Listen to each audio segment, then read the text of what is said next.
Bonjour et bienvenue, cher Alformers, dans cette vidéo où l'on va pouvoir discuter ensemble des modules de base au niveau du Wi-Fi Pineapple. À savoir qu'au niveau de cette vidéo, nous allons donc pouvoir découvrir un module extrêmement important qui va pouvoir nous aider et être la base même de ce qu'on va pouvoir effectuer ensemble, qui est le module de reconnaissance. Pour le reste, ça restera des modules natifs qu'on va pouvoir exploiter, mais pas forcément tout le temps, sauf pour la partie bien sûr module reconnaissance. Et par la suite, nous verrons d'autres modules qu'on va pouvoir rajouter, mais aussi d'autres modules, encore une fois, natifs au sein de notre périphérique. Donc le plan de la présentation est le suivant. Nous allons donc commencer par une petite introduction, suivie par un lab où on va pouvoir découvrir quelques modules de base au niveau de notre Wi-Fi Pineapple. Les modules de base qu'on va pouvoir découvrir au niveau de cette vidéo, bien sûr ceci n'est pas la liste exhaustive, il y a des modules qu'on a pu découvrir au niveau de la vidéo de présentation, toujours des modules natifs, et d'autres modules qu'on va pouvoir rajouter en complément. Nous retrouvons d'ailleurs le module de reconnaissance, le module des clients, les filtres, le tracking, la journalisation ou le login, et enfin le reporting. Le module de reconnaissance représente un des modules des plus importants au niveau de notre Wi-Fi Pineapple, et notamment ce module nous permet de disposer d'un tableau de bord très bien organisé, nous donnant ou nous facilitant la tâche de l'identification des cibles potentielles, ainsi que les clients se connectant au niveau de ces cibles ou qui sont connectés au niveau de cette cible-là. Et l'output, c'est-à-dire le résultat qu'on peut récupérer grâce à ce module-là, va pouvoir nous être extrêmement utile, surtout au niveau des modules filtrage ou encore de la suite PINAP qu'on va pouvoir découvrir au niveau de la prochaine vidéo. Les informations vont donc pouvoir être échangées très rapidement entre modules, c'est-à-dire entre le module PINAP et le module filtrage, de manière très simple, comme on va pouvoir le voir ensemble. Pour accéder au module de reconnaissance, il suffit de se diriger vers notre Wi-Fi Pineapple et ensuite d'aller vers Recon pour reconnaissance. Là, en fait, vous avez le choix. Soit vous allez scanner donc les bandes sur du 2,4 GHz, soit c'est sur du 5 GHz, ou bien les deux. À partir de là, vous pouvez choisir d'effectuer un scan continu, ou bien toutes les périodes T. Dans ce cas-là, ça commence à 30 secondes et ça va jusqu'à 10 minutes. Donc dans notre cas, je vais le laisser sur continu. Ensuite, vous pouvez aussi récupérer le résultat du scan sur un fichier temporaire, donc comme par exemple ce qui est effectué par défaut, mais aussi vous pouvez le récupérer de manière automatisée par la suite. Je vais donc lancer le scan et ce qu'on me dit en fait tout simplement, c'est qu'il faut qu'on démarre la suite ou le module PINAP afin de pouvoir commencer. Nous n'allons pas donc rentrer dans le détail de l'explication de ce module, mais nous allons simplement cliquer sur un Start, vu qu'on va avoir une vidéo dédiée à ce module. Donc là, on va pouvoir commencer notre scan. Donc le scan va pouvoir démarrer tout de suite, ou il a déjà démarré. Donc là, on est resté sur du 2,4 GHz. Voilà. Et là, comme vous pouvez le voir, on dispose des différents réseaux qui sont disponibles, mais aussi les clients qui sont connectés au sein de ces réseaux-là. On dispose aussi de l'SSID, en gros, donc pour plus de détails, l'adresse MAC de notre point d'accès, la sécurité établie, s'il y a du WPS, le canal qui est utilisé, la force du signal et la dernière fois que la détection a été effectuée. Pour l'instant, nous allons cliquer donc sur Stop. Comme vous pouvez le voir, donc votre scan est tout simplement disponible au niveau du fichier TMP, donc vu que c'est un résultat temporaire, mais bien sûr, comme je vous l'ai expliqué, vous pouvez récupérer le tout en brut et à partir de là pouvoir l'exploiter donc dans d'autres tâches, quelles qu'ils soient, ça peut être des tâches tout simplement d'analyse ou autres. Au niveau des résultats du scan, nous allons y revenir. Concernant maintenant le module client, ceci représente tout simplement les clients qui sont connectés au niveau de notre point d'accès ouvert, donc on a pu configurer au niveau de l'initialisation de notre périphérique. Et ça peut être aussi les différents clients qui vont se connecter au faux point d'accès qu'on aura créé par la suite grâce au module PINAP. Donc chose qu'on va traiter au niveau de la prochaine vidéo. Et ici, vous pourrez remarquer donc tout simplement la machine ou ma machine locale, c'est-à-dire donc mon ordinateur portable qui est connecté au niveau du point d'accès ouvert. Vous pouvez aussi le visualiser au niveau tout simplement donc du dashboard principal, donc vous pouvez le récupérer. Et en fait, à partir de là, vous pouvez kicker votre client, c'est-à-dire le mettre hors de votre réseau. Et là, nous arrivons à un des donc disons des modules les plus intéressants et des plus importants de notre formation, qui est le module du filtrage. Et en fait, le module de filtrage représente tout simplement un des modules les plus importants, vu qu'il est extrêmement important de pouvoir, comme on l'a dit et expliqué depuis le début de la formation, donc d'éviter les dommages collatéraux. Et donc grâce à ce module, nous pourrons donc tout simplement filtrer les machines ou les clients potentiellement ou qui représentent potentiellement une cible et stopper ce qui reste, c'est-à-dire les autres utilisateurs, pour éviter tout dommage collatéral. Le filtrage va pouvoir respecter ou aider à respecter ce qui a été établi lors de la première réunion, c'est-à-dire au niveau de la définition du périmètre d'action, à savoir que ce module travaille conjointement et parfaitement avec le premier module qui est le module de reconnaissance.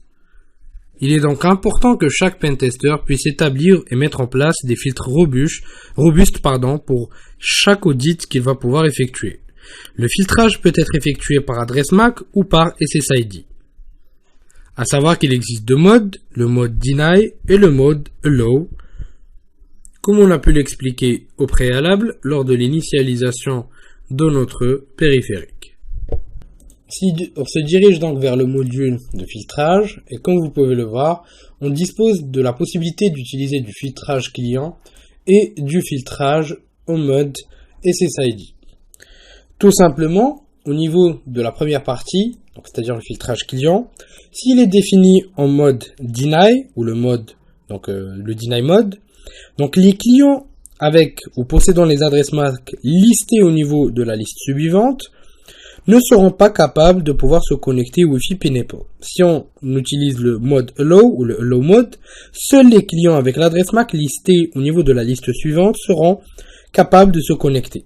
Quand vous allez pouvoir faire un audit, c'est meilleur de pouvoir utiliser un Allow mode afin de pouvoir s'assurer que seulement les clients qui appartiennent à la, disons pas la portée, mais pour être plus précis au périmètre qui est défini au niveau de la première réunion soient respectés. Vous avez aussi le filtrage par SSID, où au niveau du mode Deny, les clients ne seront donc pas capables de pouvoir s'associer avec le Wi-Fi PINAP s'ils essaient de pouvoir se connecter à un SSID appartenant à la liste suivante, c'est-à-dire qu'on peut rajouter à chaque fois les SSID ici ou les adresses MAC là, comme vous pouvez le voir. Et au niveau de l'Allow mode, si on passe en mode Allow, simplement les clients donc auront la possibilité de pouvoir s'associer avec le Wi-Fi PINAP si les SSID qu'ils essaient de se connecter ou ils essaient de se connecter vont pouvoir être listés ici. Le mieux, si vous êtes juste en train d'apprendre, c'est de pouvoir laisser le tout en mode Deny et de pouvoir avancer dans ce que vous allez pouvoir effectuer. Vous pouvez à chaque moment, cliquant sur le bouton ici, donc faire un clear all et donc supprimer toute la liste. Et ce qui est aussi très intéressant, c'est qu'en allant vers le dashboard, sur la partie reconnaissance, et on lance un scan. Donc on a parlé tout à l'heure d'interopérabilité entre donc les modules, notamment par rapport au niveau filtrage. Donc là je vais faire un petit stop. Et là en fait, vous pourrez rajouter les SSID donc les SSID des cibles potentielles. En cliquant sur le petit bouton ensuite, vous avez l'option PINAP Filter que vous pouvez utiliser pour rajouter automatiquement les SSID au niveau du filtrage, le filtrage qu'on a pu découvrir, ou bien tout simplement de supprimer de la liste de filtrage ou même de pouvoir rajouter tous les clients au niveau de la partie filtrage d'adresse MAC. Et là, vous pourrez utiliser donc n'importe quel mode, c'est-à-dire le mode Allow ou Deny selon votre besoin. Donc là, je vais fermer ceci. Pareillement pour les différents périphériques, vous pourrez donc les rajouter au niveau de la partie filtrage directement, comme vous pouvez le voir. Un autre module très intéressant aussi est tout simplement le module Tracking. Le module Tracking qui permet tout simplement de pouvoir donc traquer, comme son nom l'indique, continuellement les clients ou spécifiquement des clients cibles entre parenthèses par leurs adresses MAC en exécutant donc des scripts aussi de tracking customisables. Et donc à chaque fois qu'un client sera détecté, donc relatif où l'on retrouve donc son adresse MAC au niveau du script donc de tracking, tout simplement l'action va pouvoir ou une action customisable va pouvoir s'exécuter. Donc on peut voir ça directement au niveau du module tracking et là il suffit donc d'ajouter les adresses MAC bien spécifiques des différentes victimes et là le script tout simplement qui va pouvoir s'exécuter, script donc bash complètement customisable. Vous pourrez donc aussi envoyer directement les clients au niveau de la partie tracking en cliquant ici, donc là add MAC sur la partie tracking, ou bien directement à partir du module de reconnaissance. Donc là on va lancer rapidement un petit scan. Stop. Et donc ici, comme vous pouvez le voir, vous pouvez directement le rajouter. En plus de ces fonctionnalités, vous disposez aussi de la possibilité d'envoyer les résultats au niveau du module PINAP qui nous permet de créer des faux points d'accès, donc ou des rogue access points si vous préférez. Donc chose qu'on va pouvoir traiter par la suite, donc ça permet vraiment d'automatiser plusieurs tâches. De pouvoir donc aussi envoyer des requêtes de désauthentification. Donc là, plus le multiplier est élevé, plus le client recevra de requêtes de désauthentification, le redirigeant donc vers une connexion au niveau de votre Rogue Access Point. Et vous pouvez aussi prendre tout simplement des notes par rapport à l'évolution de votre audit. Donc par rapport au client, donc même chose. Donc les autres options seront traitées par la suite. Et pour la partie sécurité, vous pouvez donc lancer donc la capture de handshake, c'est-à-dire d'attendre qu'un utilisateur puisse se connecter au réseau pour récupérer les requêtes ou les trames d'authentification et à partir de là, vous pourrez les craquer. Et pour finir, il nous reste les modules de login, c'est-à-dire de journalisation et de reporting qui représentent aussi des atouts extrêmement intéressants pour notre Wi-Fi Pineapple, la laissant donc agir vraiment comme un outil d'audit ou une source d'audit au niveau des réseaux sans fil complètement mature avec toutes les fonctionnalités nécessaires au niveau d'un audit. Nous retrouvons notamment une interface très simple, donc la possibilité de récupérer les logs en brut, mais aussi la possibilité de pouvoir tout simplement appliquer des filtres, de récupérer les messages ou des erreurs système de manière générale, donc les logs de manière générale, les messages aussi, les logs du ring buffer, donc qu'on peut récupérer facilement, et les logs concernant le reporting. Donc bien sûr, vous pourrez appliquer des filtres selon les SSID, l'adresse MAC. Vous avez la possibilité donc de pouvoir aussi télécharger directement tous les logs et pouvoir les analyser par la suite. Donc là, on n'a pas quelque chose de spécial. Donc là, c'est surtout par rapport aux logs qui sont orientés donc suite PINAP qu'on va pouvoir découvrir au niveau de la prochaine vidéo. Donc on a aussi les logs système qui peuvent être récupérés soit directement en SSH ou bien tout simplement récupérer toutes les informations à travers donc l'interface et ainsi de suite. Donc ce qu'on va utiliser le plus généralement, c'est les log système pour détecter les erreurs, mais aussi le PINAP log qui nous permet d'ailleurs, donc je rappelle que le PINAP est un module nous permettant d'automatiser les tâches row de type row access point, donc il nous sera extrêmement utile. Pour la partie reporting, c'est vraiment très intéressant. Vous pouvez donc configurer tout simplement un email donc pour qu'un email puisse être envoyé de manière continuelle. Donc là par exemple on peut générer un rapport toutes les 3 heures. On peut choisir donc si on veut le stocker au niveau du répertoire route ou pas. On peut choisir de l'envoyer par email ou pas. Donc là comme vous pouvez le voir c'est la configuration de l'email qui doit être envoyé. Donc là je vais cliquer sur Save.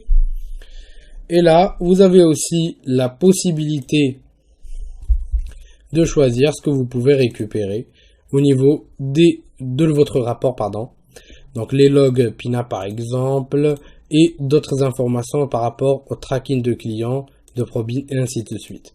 Donc là, on va pas trop s'attarder dessus. Donc là, pour l'instant, on va laisser les choses comme elles sont.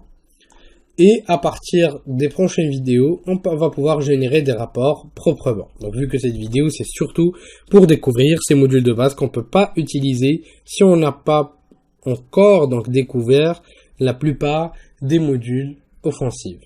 Sur ce, je vous dis merci de votre suivi et à la prochaine vidéo sur Alpha.